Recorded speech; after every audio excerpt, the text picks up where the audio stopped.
বন্ধু বন্ধু শোন, আমি না রোস্টার হতে চাই। তোর এই রোস্টার আর বুদ্ধিমাতার মধ্যে কে দিল? কেন? কেস কি প্রিয়া ভাই দিয়েছে। কেস কি প্রিয়ার ভাইয়ের ভিডিও প্রতিদিন দেখি। কেস কি প্রিয়ার ভাইয়ের রোস্টার ভিডিও দেখে দেখে আমার মনে রোস্টার করছে। আমি তোকে কাঁচা কঞ্চি দিয়ে পারে না সাপাং সাপাং করে দেবো। কেন? তোর আবার কি হলো? তুই আমাকে আবার মারবি কেন? ওই কেস কি প্রিয়া হচ্ছে একটা ফালতু রোস্টার।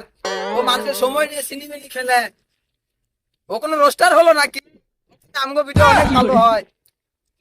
তাইলে ফিরে এখন কি করা যায় তুই বলনি। রোস্টার করে হলো কাজ হলো গিয়ে মানুষের ভুল ধরে দেওয়া। আর কেস কিবরিয়া কি করে ওটাকে নিয়ে আর সময় নিয়ে বড় বড় ই কইরা আর মানুষের সময় নিয়ে আর ফানা ফানা কইরা দেয়। এটা কোনো কাজ হলো? এটা কোনো রোস্টার হলো? এটা ফালতু। তুই ঠিক হইছস। হালাটা টিকটকার প্রতিবন্ধী। ওই হালাটা রোস্টার হইলো। ওর সাথে আমগো ভিডিও ভালো। এইসব আজারে চিন্তা বাদ দিয়ে টঙের দোকানে বসে চা খেলাই। চল তাই যাই।